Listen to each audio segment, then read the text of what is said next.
नमस्कार दोस्तों, आप देख रहे हैं रहस्य के पार और आज इस वीडियो में एक्सप्लेन करने जा रहे हैं दी वैम्पायर डायरीज का सीजन 7 का एपिसोड नंबर 16। तो चलिए शुरू करते हैं। शुरू करने से पहले कहना चाहूंगा वीडियो को जरूर लाइक करें, चैनल को सब्सक्राइब करें जिससे कि मैं सीरीज कंटिन्यू करता रहूं और अमेजिंग सीरीज आपके लिए लाता रहूं। तो प्लीज इंस्टाग्राम पे फॉलो कर सकते हैं। वीडियो को जरूर जरूर लाइक करें। इस वीडियो पे एम करते हैं पूरे 500 लाइक्स का और अब वीडियो को शुरू करते हैं।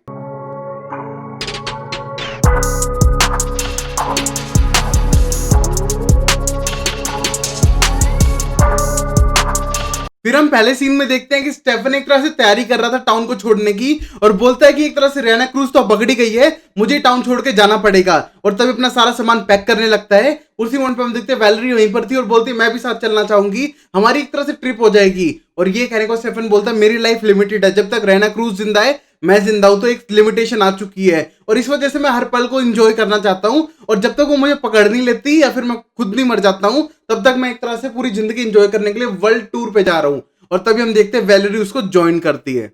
फिर हम अगला सीन देखते हैं 3 साल फ्यूचर का, जहां पर अभी भी स्टेफन को बांध के रखा हुआ है और वहां पर हम देखते हैं रियाना क्रूज ने उसे पकड़ रखा है और बोलती है कि मैं एक तरह से तुझसे डील कर रही हूं, तू अपना मार्क एक तरह से अपने भाई पे ट्रांसफर कर दे, मैं तुझे जाने दूंगी। मेरे हिसाब से तुम इतने बुरे इंसान नहीं हो और तुम्हें पता है ये तुम्हारा भाई डिजर्व करता था।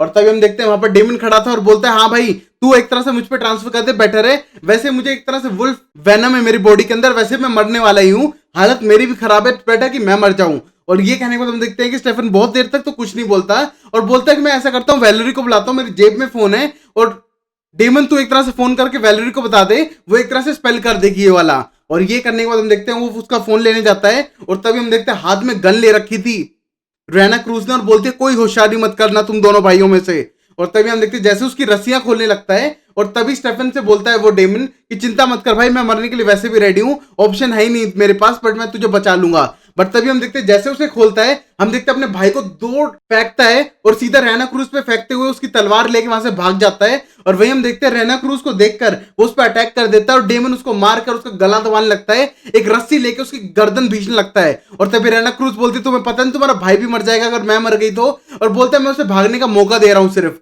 तभी हम देखते हैं रियाना क्रूज को गन मिल जाती है और सीधा गन मारती है डेमन को और दोनों बेहोश होके जमीन पे वहीं पर गिर जाते हैं। फिर हम देखते हैं कि वहां से स्टेफन भाग चुका था, गाड़ी में जाने लग रहा था और सीधा वैलेरी को फोन करता है और बोलते हैं डेमन के पास पता नहीं क्या सॉल्यूशन है मेरे एक तरह से मार्क को ट्रांसफर करने का, हमने पूरी दुनिया घूम ली, हमको नहीं पता चला, अब इसको कैसे पता चल चुका है ये। और ये कहने को बोलते मुझे भी नहीं समझ आ रहा वो करना क्या चाह रहा है, शायद तुझे हेल्प करना चाहता है भागने में और मुझे यहाँ से निकलना चाहिए, मैं उस तक पहुंचती हूँ उसको एक तरह से वो देने के लिए जिससे को सही हो जाए। तभी हम देखते बोलते हैं हाँ उसको एक तरह से उसका वेनम रिमूव करने की मेडिसिन देना और तुम अपना ख्याल रखना। और ये कहने को बोलती है तुम भी अपना ख्याल रखना और जहां भी जा रहे हो बी सेफ। और तभी हम देखते हैं वहां से स्टेफन निकल जाता है। अब फिर हम देखते हैं थोड़ी देर बाद डेमन को होश आने लगता है और वहां पर वो देखता है कि रियाना क्रूज पहले खड़ी हो चुकी है और ये देखने के बाद बोलते हैं तुमने मुझे मारा नहीं। और तब रियाना क्रूज बोलती है मेरे पास उससे इंपॉर्टेंट काम भी है, तुम्हें मारना तो चाहती हूँ बट थिंग इज मेरी तलवार मुझसे दूर जाती जा रही है जिसको महसूस कर सकती हूँ और मेरा टारगेट भी है, मुझे दोनों को पकड़ना है और ऊपर से मुझे जाना होगा। और ये कहने के बाद डेमन बोलता है प्लीज मत जाओ, मुझ पे एक तरह से ट्रांसफर कर दो और मेरे भाई की जान बख्श दो। और ये कहने को बोलती है मैं चाहती तो हूं बट तुम कितना कुछ सेक्रीफाइस करोगे अपने भाई को बचाने के लिए। और ये कहने को डेन बोलते क्या सेक्रीफाइस करूंगा, मेरे कोई हॉबी वॉबी तो है नहीं, 3 साल से डिब्बे में पड़ा था और ऊपर से भाग लूंगा जितना भागना होगा मुझे, मेरे लिए कोई बड़ी बात नहीं है। और ये कहने को रियाना क्रूज बोलते हैं तुम्हें रियलिटी नहीं पता क्या, तुम पता है कि मैं सुपर ह्यूमन हूं बट ह्यूमन हूं, मुझे 60-70 साल बाद मरना ही है, कोई मैं इमोर्टल नहीं हूं और जब मैं मरूंगी तुम भी मरोगे। और तुम्हें पता है अलीना तो 60-70 साल बाद ही आने वाली है, तो मतलब उसके साथ तुम टाइम नहीं बिता पाओगे और शायद तुम उसकी अपॉर्चुनिटी को मिस करोगे और अपने भाई के लिए, और तुम इतना बड़ा बलिदान करने जा रहे हो, क्या तुम उन सबके लिए रेडी हो। और ये कहने को हम देखते हैं रियाना क्रूज वहां से चली जाती है और रियाना के जाते हम देखते हैं कि अब डेमन सोचने लगता है कि वो सही कर रहा था या गलत। फिर वही हम देखते हैं अभी भी स्टेफन गाड़ी में जा ही रहा था और तभी हम देखते हैं उसके पास कैरोलाइन का फोन आता है, बट देखते हैं कैरोलाइन नहीं है, ये फोन एक तरह से रियाना क्रूज के पास है। और तभी हम देखते हैं जैसे फोन उठाता है रियाना क्रूज बोलते हैं फोन मत काटना।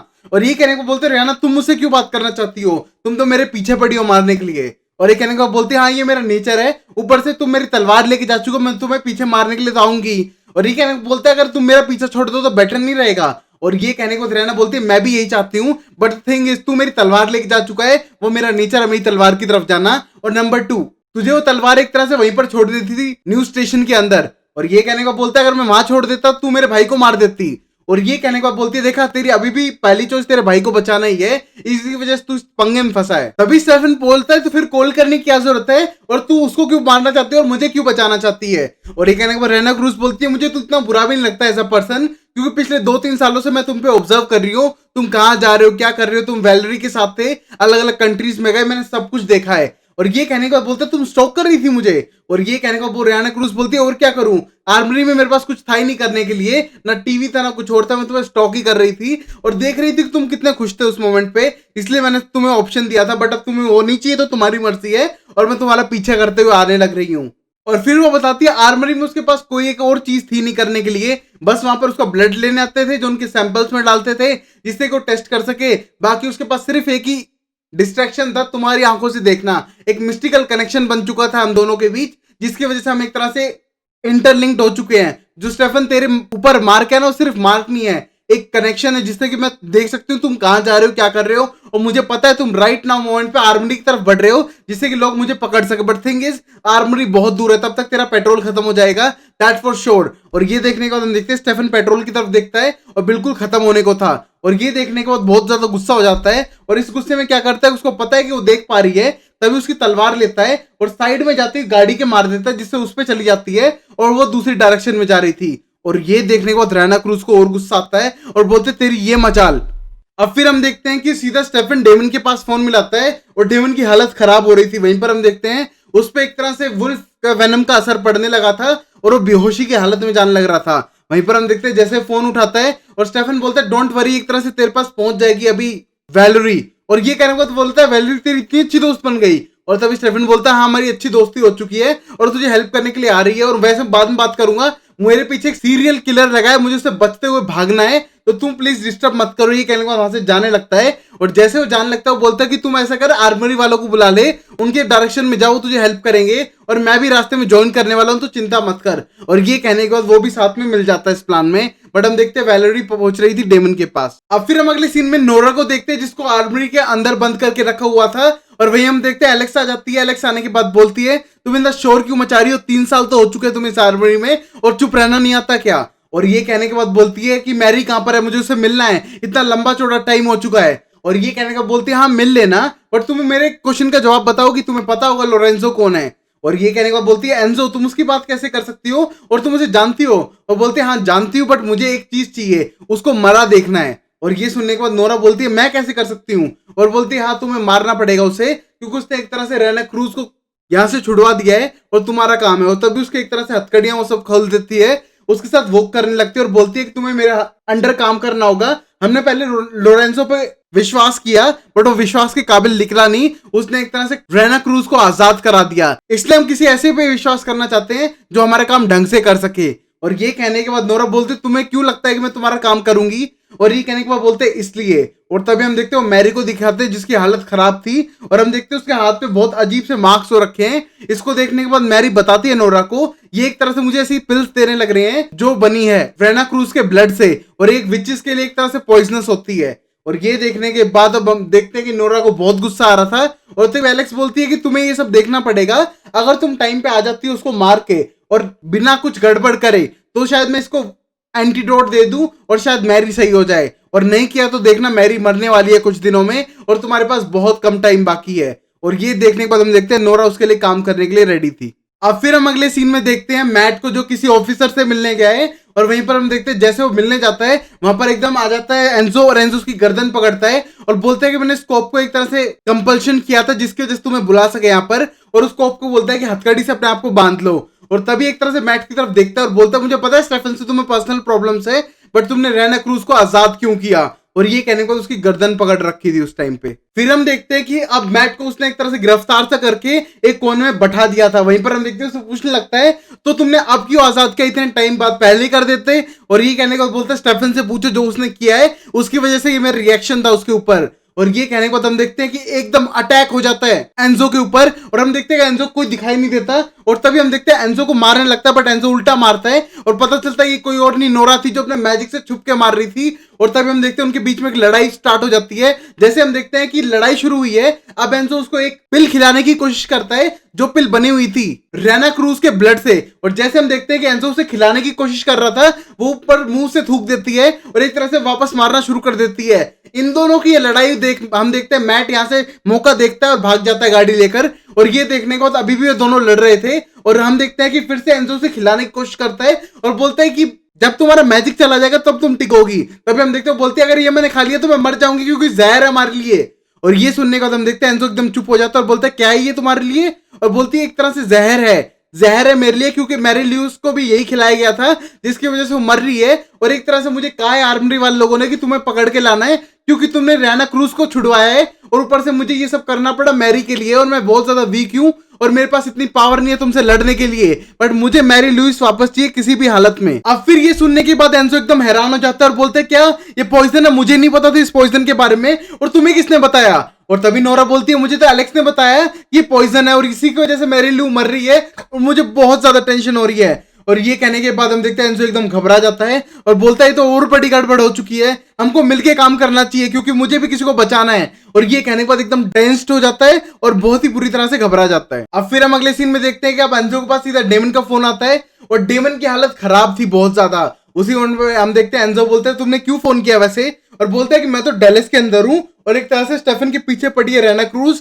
और वो भी नियर बाय एरिया में है, कि यहाँ पर कोई आर्मरी की ब्रांच है, और बोलता है हाँ एक तरह से एयरफील्ड के पास है और वहां पर आराम से मिल जाएगी पूरी टीम। और ये कहने के बाद बोलता है हेल्प चाहिए, एक तरह से उसके पीछे पड़ी हुई है और हमें उसे बचाना पड़ेगा मिलकर। और ये कहने के बाद बोलता है ओके मुझे तुमसे बात करके बिल्कुल खुशी नहीं Damon, but the thing is हम स्टेफन की मदद करने के लिए तैयार हैं। और तभी हम देखते हैं वो वहां पर वेट करने लगते हैं और वहीं पर हम देखते हैं कि नोरा वहां पर फीड करने लग रही थी उस पुलिस इंस्पेक्टर पे जिसको बांध के रखा हुआ था, और वहां पर हम देखते हैं नोरा ने बहुत सालों से ढंग का ब्लड तक नहीं पिया है जिसकी वजह से उसकी हालत खराब थी, बट अब वो स्ट्रांग होती जा रही है। फिर हम अगले सीन में देखते हैं अभी भी स्टेफन जाने लग रहा था और तभी हम देखते हैं कि उस गाड़ी का एक्सीडेंट हो चुका था जिसके ऊपर उसने तलवार लगाई थी और वहां पर वो पहुंच चुकी थी और सीधा कॉल करके बोलती है रेना क्रूज कि मुझे एक तरह से गाड़ी मिल चुकी है जहां पर वो तलवार लगाई थी और मैं तेरे पीछे आ रही हूँ। थिंग इज मुझे तू सही लगा इसलिए मैं तेरी हेल्प करना चाहती थी तेरे भाई के अलावा, बट प्रॉब्लम इज तू हेल्प नहीं लेना चाहता। मैं तेरे से पर्सनली कोई ग्रज नहीं रखती हूँ और लंबे टाइम से तुझे ऑब्जर्व भी कर रही हूँ, मुझे तो पर्सनली तुझसे कोई प्रॉब्लम नहीं है, बट ये मेरी ड्यूटी है मारना तो मैं मार रही हूँ। और वैसे देखा जाए तो मैट को तुमसे बड़ी प्रॉब्लम है, वो तो तुम्हें चाहता है कि स्टोन के अंदर जल्द से जल्द चले जाओ, इसीलिए उसने मुझे आजाद करवाया यहाँ पर। और ये कहने के बाद स्टेफन बोलता है हाँ मुझे पता है मैंने उसके साथ क्या किया है, बट वो करना भी जरूरी था उस मोमेंट पर। और ये कहने को वहां से जाने लगता है और रेना क्रूज बोलती है बस फोन पे बने रहो मैं तुम तक पहुंच रही हूँ। और ये कहने के बाद स्टेफन बोलता है मेरे पास टाइम नहीं है और मेरे फोन की बैटरी भी नहीं है, और ये कहने के बाद फोन काट देता है और अपने जल्द से जल्द वहां से निकलने की कोशिश कर रहा था। अब फिर हम देखते हैं एलेक्स पहुंच चुकी थी सीधा मैरी के पास और मैरी से बोलती चलो तुम्हें यहां से जाना पड़ेगा, एक तरह से नोरा ने ढूंढ लिया है और वो हम जा रहे हैं सीधा डेलिस में जहां पर मुझे चाहिए एंजो और तुम जा सकती हो अपनी गर्लफ्रेंड नोरा के पास। और ये कहने को हम देखते हैं कि मैरी लुइस बहुत ज्यादा गुस्सा तो थी बट वहां से उसके साथ चलने के लिए रेडी भी थी। अब वहीं पर हम देखते हैं वैलेरी अब किसी तरह पहुंच चुकी थी डेलिस के अंदर और सीधा जाती है डेमन के पास उसको सही करने के लिए और बोलती है मुझे तुम्हें सही करना पड़ेगा तभी बेटर हो पाएगा। और पहले उसको सही करती है और बोलती है अब तुम्हें एक तरह से रेडी करना पड़ेगा, थोड़ा मैं तुम पावर देती हूँ जिससे तुम एक तरह से स्ट्रॉन्ग बन जाओ कि तुम एक तरह से ट्रांसफर कर सको स्टेफन के मार्क को अपने मार्क के ऊपर। बट तभी हम देखते हैं अब डेमन के प्लान चेंज हो चुके थे। वो क्या करता है एक विवेन की छोटी सी वाइल लेता है और सीधा मार देता है वैलेरी को और उसे बेहोश कर देता है। अब फिर हम अगले सीन में देखते हैं कि एयरपोर्ट एरिया पे स्टेफन पहुंच चुका था और जैसे वो उतरता है वहां पर देखता है एलेक्स को देखने के बाद बोलता है तुम कौन हो, और एलेक्स बोलती है मैं कौन हूं क्या तुम कौन हो। बट तभी हम देखते हैं वहां पर नोरा जाती है, एलेक्स की गर्दन पकड़ती है और कहती कोई इंपॉर्टेंट चीज नहीं है और उसको उठा के वहां से ले जाती है गायब होकर। और ये देखने को स्टेफन अकेला खड़ा था वहां पर, उसे कोई दिख तो नहीं रहा बट अब डाउट हो रहा है पर कोई तो गड़बड़ चल रही है। फिर हम देखते हैं नोरा सीधा लेके आ चुकी थी एंजो के पास और बोलती ये पकड़ो इसको, और तुम्हें चाहिए था ना एंजो तुम ले लो और मुझे वह एक तरह से पिल्स दो जिससे कि सही कर सकूं मैं मैरी लुइस को। और ये कहने के बाद बोलती है एंजो तो मिल गया बट थिंग इज मैंने कभी नहीं कहा कि मेरे पास कोई एंटीडोट ये सब है, मुझे सिर्फ इन्फॉर्मेशन है। इन्फॉर्मेशन लेटेस्ट ये है कि हमने ट्राई किया इस तरह से एंटीडोट बनाने का बट हमसे बनी नहीं है और तुम्हारी मैरी लुइस के पास सिर्फ 1 हफ्ता है उसके बाद शायद मर जाए। और ये सुनने का हम देखते हैं नोरा बोलती है मैं तुम्हारा गला दबा दूंगी, बट वो बोलती है मुझ पे गुस्सा होने से अच्छा है जितना भी टाइम बचा है उसके साथ बिताओ और ज्यादा बेटर रहेगा। तभी एंजो बोलते हैं नोरा प्लीज तुम अंडरस्टैंड करो सिचुएशन को। और ये कहने के बाद एलेक्स बोलती है लो मेरी चाबी लेके जाओ, वो ऑफिस में है यहीं पर, और से जाके मिल लो। और ये सुनने के बाद हम देखते हैं कि उसको मारना चाहती है, बट थिंग इज वहां पर एंजो बोलते हैं इसको मत मारो, इससे मुझे बात करनी है कुछ। और जैसे हम देखते हैं नोरा वहां से चली जाती है। और अब हम देखते हैं एंजो बोलता है प्लीज ऐसा करो मुझे एंटीडोट दे दो, मुझे पता है तुम उनको नहीं देना चाहती हो बट मुझे एंटीडोट चाहिए। और ये कहने के बाद एलेक्स बोलती है एंटीडोट रियल में नहीं है, मुझे पता है बहुत लंबे टाइम से तुम ये पिल्स चुराने लग रहे हो, और किसके लिए चुरा रहे हो मुझे नहीं पता, तुम्हें कौन सा स्पेल से बचना है, बट थिंग इज इसका कोई एंटीडोट नहीं है और मुझे पता है तुम किसके लिए चुरा रहे थे। और मेरे हिसाब से शायद वो मरने वाली है इस सिचुएशन में, तो उसके साथ लास्ट मोमेंट अपने बिताना चाहो तो बिता लो। और मेरा हाई कहना बानी बेनेट को। और ये कहने के बाद वहां से चली जाती है। और अब हमें शक होता है कि एंजो तब से ये वाली पिल्स खिलाने लग रहा था बानी को। अब फिर हम अगले सीन में देखते हैं कि डेमन चल रहा था डैलस की तरफ और उसने एक तरह से बांध दिया था रिवेन की रस्सियों से वैलेरी को। और हम देखते हैं वैलेरी होश में आती है और बोलती है तुमने ऐसा मेरे साथ क्यों किया, प्लान तो सही चल रहा था ना।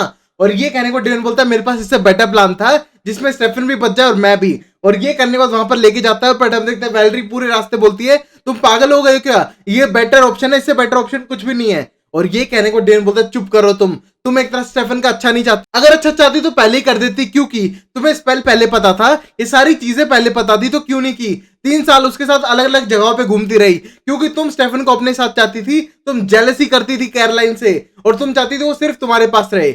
और ये कहने के बाद हम देखते हैं वैलेरी एक्सेप्ट कर लेती है और बोलती है हाँ मैंने ऐसा इसलिए किया वरना तुम्हारी प्रॉब्लम भी बढ़ जाती, उसकी प्रॉब्लम बढ़ जाती। अगर वो यहाँ पर रहता तो क्या तो मारा जाता है या तुम्हारे साथ रहता, अगर तुम्हारे साथ रहता तो फिर मारा जाता, तो इससे बेटर था वो मेरे साथ था।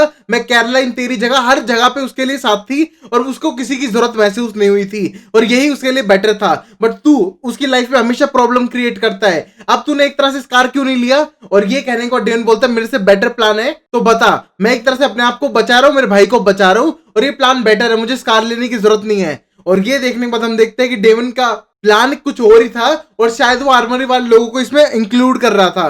बट हम देखते हैं वैलेरी के फोन पे अभी स्टेफन का फोन आया था और स्टेफन बोलता है कहां पर हो तुम, और तभी डेमन बोलता है कि मैंने स्कार नहीं लिया अभी, बट द थिंग इज मैं आ रहा हूं, मेरे पास एक नया प्लान है। और ये सुनने के बाद स्टेफन बोलता है तू क्या कर रहा है, वो मेरे पीछे आने वाली है और तुझे स्कार अपने पे लेना पड़ेगा, तूने वादा किया था। और ये कहने को साइड में बैठी वैलेरी बोलती थी मुझे तो पहले से पता था ये गड़बड़ होने वाली है और ये भाई की मदद बिल्कुल भी नहीं करेगा, इसलिए स्टेफन तुम पे बिलीव नहीं कर रहा था और पहले ही भाग गया था। और ये कहने के बाद डेमन बोलता है तुम चुप करो भाई, मेरे पास एक अच्छा प्लान है तो सुनना। बट हम देखते हैं कि अब स्टेफन की सारी आस खत्म हो चुकी थी और उसे लगता है कि सब खत्म हो रहा है। इस मोमेंट पे हम देखते हैं पीछे से रियाना क्रूज आती है और वुडन स्टिक्स मारती है और हम देखते हैं जमीन पे गिर जाता है स्टेफन और स्टेफन का फोन छीनती है और बोलती है कि मैं तुम्हारे पीछे भी आऊंगी बट बाद में। और ये सुनने के बाद हम देखते हैं कि अब डेमन की आंखें खुली की खुली रह गई थी और एकदम डर सा जाता है। बट तभी हम देखते हैं वैलेरी समझ चुकी थी और बोलती है देखो हो गई ना गड़बड़, अब एक तरह स्टेफन मरेगा तुम्हारी वजह से और तुम इतने कायर भाई हो जो एक तरह से सब झेल भी नहीं सकते, तेरे भाई ने इतना कुछ झेला है तेरे लिए। और ये कहने के बाद डेमन बोलता है ओके तो मैं रेडी हूं स्कार लेने के लिए, मैं डेमन सेल्वेटोर हूं, कुछ ना कुछ तो ढूंढ ही लूंगा उपाय। और बोलती है चलो मुझे स्कार दो। तभी हम देखते हो गाड़ी रोकते हैं और वहीं पर स्पेल स्टार्ट कर देते हैं। अब फिर हम देखते हैं कि रेना क्रूज उसके पास आ गई थी और बोलती है जो हमारी कन्वर्सेशन चल रही थी हमने बीच में छोड़ दी थी फोन पे। और ये कहने को स्टेफन बोलता है फोन पे तुम सही लग रही थी, अब तुम मुझे मारने आ चुकी हो। और ये कहने को बोलती है मुझे भी बुरा फील होता है स्टेफन तुम्हारे लिए, क्योंकि मैं तुमसे कनेक्ट हो जाती हूँ, जैसे ही तुम्हें मार्क पड़ा मतलब मैं तुम्हारे सारे इमोशन फील कर सकती हूँ और जैसा तुम फील करते हो पिछले 3 साल से जो जो तुम कर रहे थे मुझे सब कुछ दिखाई दे रहा था, मुझे सब कुछ समझ आ रहा था। और जैसे मुझे मैट ने आजाद किया, जैसे मैंने मेरी तलवार वापस पकड़ी, मैं तुम्हारा दर्द महसूस करती थी और स्कार वापस आने का, और वो सारी चीजें मैंने ऑब्जर्व की और मैंने देखी भी। और तुम चाहते तो एक कैरोलाइन के साथ जा सकते थे और 3 साल तो तुम वैलेरी के साथ ही रहे, बट नहीं, इस बार तुमने अपने भाई को चुना, डेमन को, जिसको तुम्हारे चुनना सबसे बड़ी गलती महसूस की तुमने, बट स्टिल तुम उसको चुनते हो हर बार। थिंक इज मुझे पता था कि तुम उसी के पास जाओगे, इसलिए मैं तुमसे पहले वहां पर पहुंच गई थी और तुम पे सीधा अटैक कर दिया। तुम्हें पता था तुम्हारे भाई के साथ जाने पे तुम्हें खतरा है और वो तुम्हें धोखा देगा ही देगा क्योंकि वो सेल्फिश है, बट स्टिल तुम्हें उसी की जरूरत है, तुम अपने भाई को ही सपोर्ट करते हो। बट आज का हादसा देखने के बाद तो समझ ही गए होगे तुम्हारा भाई तुम्हारी इतनी केयर नहीं करता जितनी तुम सोचते हो। और ये कहने के बाद हम देखते हो बहुत ज्यादा इमोशनल हो जाता है और तभी रेना क्रूज बोलती है तुम बच सकते थे मुझसे, बहुत पहले निकल सकते थे, बट नहीं, तुम्हें तो तुम्हारे भाई से मिलना था ना, भाई को साथ लेके निकलना था इस बार मुझसे बचने के लिए, बट ऐसा हुआ नहीं, तुम्हारे भाई ने धोखा दे दिया। और ये सोच सोच के हम देखते हैं कि अब स्टेफन नाराज हो रहा था और तभी रेना क्रूज बोलती है देखा तुम ये फिनिक्स स्टोन भी यही चाहता है। इसकी आवाजें मेरे दिमाग में गूंजती रहती हैं और ये मुझसे एक ही चीज कहता है कि स्टेफन को समझाओ कि जब तक उसका भाई उसकी जिंदगी से नहीं जाएगा उसकी जिंदगी अच्छी नहीं होने वाली है। और ये कहने को हम देखते हैं कि वो इमोशनल हो जाता है और कहता है हाँ वो चला जाए तो बेटर है। और जैसे ही ये कहता है हम देखते हैं उसको एक डैगर मार देती है और उसकी आत्मा को एब्जॉर्ब करना शुरू करती है। उसी मोमेंट पे हम देखते हैं चलती गाड़ी के अंदर मैजिक करने लग रही थी वैलेरी और एक तरह से उस कार को ट्रांसफर कर रही थी स्टेफन से डेमन पर। बट तभी हम देखते हैं कि स्कार गायब हो जाता है और ये देखने के बाद वैलेरी बोलती है स्कार ही नहीं रहा। और ये कहने के बाद डेमन बोलते हैं स्कार नहीं रहा क्या मतलब है तुम्हारा। और ये कहने के बाद वो समझ जाते हैं कि अब स्टेफन जा चुका है। फिर हम अगले सीन में मैट को देखते हैं जो बहुत ही ज्यादा इमोशनल था और एक तरह से जंगलों में अकेला घूम रहा है। और तभी हम देखते हैं कि वो एक कब्र के पास आगे बैठ जाता है और पता चलता है किसी और की नहीं पेनी की थी जो एक पुलिस इंस्पेक्टर थी। उसके पास आगे बैठ जाता है और कहता है जैसे तुमने वादा किया था मैंने वैसा ही किया है और इमोशनल हो जाता है। और इससे पता चलता है स्टेफन ने किसी और को नहीं पेनी को ही मार डाला था जिस वजह से मैट ने उससे बदला लिया। फिर वहीं हम देखते हैं नोरा मैरी के पास पहुंच चुकी थी और हम देखते हैं मैरी मर रही है। उसी मोमेंट पे नोरा बोलते चलो हमको यहाँ से चलना पड़ेगा और हम अपनी नई जिंदगी स्टार्ट करेंगे। और तभी मैरी बोलती क्या कह रही हो तुम झूठ बोल रही हो मैं मरने वाली हूँ मेरी कहाँ जिंदगी बची है। और ये कहने के बाद बोलती है चलो हम कुछ तो ढूंढेंगे मेरा नाम नोरा है मैं कुछ भी करूंगी तुम्हारे लिए और एक तरह से ढूंढ के रहूंगी। और तभी उसको उठाती है वहां से और लेके जाके गाड़ी में बैठ जाती है। और गाड़ी में बैठने के बाद हम देखते हैं मैरी बोलती है मैं बहुत ज्यादा थक चुकी हूँ और मुझे लगता है मैं जल्दी मरने वाली हूँ। और तभी नोरा बोलती है ऐसा कुछ नहीं है पहली बात तो हम कुछ खा के आएंगे और फिर सोचेंगे हम इसका इलाज कैसे करें तुम्हें चिंता लेने की जरूरत नहीं है। और ये कहने के बाद हम देखते हो बोलते क्या झूठ बोल रही हो तुम और ऊपर से मेरी तो तबीयत खराब हो रही है मैं अच्छी भी नहीं लग रही हूँ इस मोमेंट पर। और तभी नोरा बोलती है मेरे लिए तुम हमेशा अच्छी लगोगी या तुम कैसी भी हो। तभी हम देखते हैं पीछे से एक तलवार आती है जो थी रेना क्रूज की और उस पर गाड़ी के आर पार होने लगती है और ये देख के दोनों डर जाती है मतलब अगला शिकार नोरा है उसका। और तभी हम देखते हैं नोरा जल्दी से गाड़ी घुमाती है और वहां से भागती है और हम देखते हैं कि उसी के अंदर तलवार रह गई थी गाड़ी के अंदर। और हम देखते हैं कि पीछे से रियाना क्रूज उनका पीछा कर रही है। अब फिर हम देखते हैं डेमन और वैलेरी वहां पर पहुंच चुके थे और जैसे वो पहुंचते हैं वो देखते हैं उसकी लाश को और ये देखने के बाद दोनों निराश हो जाते हैं कि ऐसा कैसे हो गया और हम शायद लेट हो चुके हैं। और वैलेरी बोलती है सारी शायद मेरी गलती है मुझे पहले ये सब कर देना चाहिए था जब मुझे पता था तो और मैं सेल्फिश हो गई थी। और तभी डेमन बोलता है नहीं सेल्फिश तुम नहीं मैं हो गया था और मैं क्या करूं अब। और ये कहने को बोलते हैं वो तलवार कहाँ है हम एक तरह से उसकी आत्मा को वापस निकाल सकते हैं उस फिनिक्स स्टोन से ये आराम से हो जाएगा तलवार ढूंढनी पड़ेगी बस। और ये कहने को दोनों इमोशनल हो जाते हैं और वहीं पर डेमन बोलता है मेरे भाई को मैं तो वापस ला के रहूंगा और मैं इतना बुरा नहीं हूं जितना लगता हूं मैं मेरे भाई को वापस ला कर ही रहूंगा। और वहीं पर हम देखते हैं उसी मोमेंट पे नोरा को उस तलवार ने थोड़ा सा कट दे दिया था मतलब उसका अगला शिकार वही होगी रियाना क्रूज का। और ये देखने के बाद हम देखते हैं दोनों इमोशनल हो जाते हैं मैरी वैसे ही मरने लग रही है और नोरा का शिकार हो सकता है रियाना क्रूज के हाथों तो दोनों इमोशनल हो जाते हैं और तलवार पे हाथ रखती है मैरी उस पर स्पेल स्टार्ट कर देती है। और ये देख के नोरा बोलती है तुम पागल हो गई कि तुम मर जाओगी तुम इतना सारा मैजिक एक तरह से खत्म करने की कोशिश कर रही हो इस तलवार का तुम शायद अपने आप को खत्म कर लो। और मैरी बोलती है कि मैं तुम्हें कैसे मरने दे सकती हूँ और मैं तो मर ही रही हूँ वैसे भी और प्लीज मैं तुम्हें चाहती हूँ जिंदा देखना। और ये कहने के बाद हम देखते हैं कि नोरा बोलती है प्लीज ऐसा मत करो तुम मर जाओगी मैं कुछ दिन तो तुम्हें और देखना चाहती हूँ। और ये देखने के बाद हम देखते हैं मैरी उसमें से एब्जॉर्ब करने लगती है मैजिक और फिनिक्स स्टोन को तोड़ने की कोशिश करती है अपने जादू से।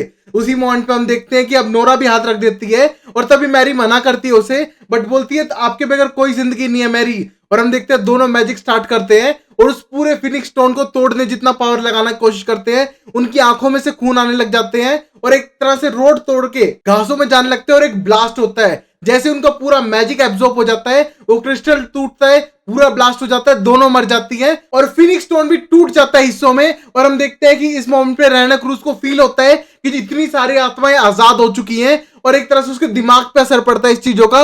और यहीं पर हम देखते हो गाड़ी रोकती है और वहां पर देखती है तो गाड़ी में आग लग चुकी थी और एक तरह से तलवार खत्म हो चुकी है। और ये सोच सोच के रेना क्रूज को बहुत ज्यादा गुस्सा आ रहा था। और वहीं पर हम देखते हैं डेमन और वैलेरी बहुत ज्यादा नाराज थे और यहीं पर एपिसोड खत्म होता है। तो गाइस मैं कहना चाहूंगा एपिसोड थोड़ा कंफ्यूजिंग था ये 3 साल बाद की स्टोरी दिखाई गई है। बेसिकली स्टेफन भाग ही रहा था इतने लंबे टाइम से जब तक उसको आर्मरी में क्लोज करके रखा गया था। जैसे ही मैट ने आर्मरी से उसको भगाया तो सीधा फिर वो स्टेफन के पीछे भागी रियाना क्रूज और जैसे वो भागी तो उसने एक तरह से उसको मार दिया। अगला शिकार थी उसका नोरा बट नोरा नहीं चाहती थी मरना और ना ही मैरी नोरा को मरने देना चाहती थी तो उन्हें एक तरह से वो क्रिस्टल ही तोड़ दिया। और यहीं पर हम देखते हैं रियाना क्रूज का किस्सा भी खत्म हो जाएगा। अगले एपिसोड में देखेंगे ये सब स्टोरी। लाइक शेयर सब्सक्राइब करो गाइस मैं इतनी मेहनत से वीडियो बनाता हूँ प्लीज आप एक लाइक कर दिया करो मैं डेली अपलोड करता हूँ गाइस। और तब तक के लिए देखते रहो रहस्य के पार में अमेजिंग सीरीज और भी लाऊंगा आपके लिए। तब तक के लिए like share and subscribe bye bye tata and sayonara. है।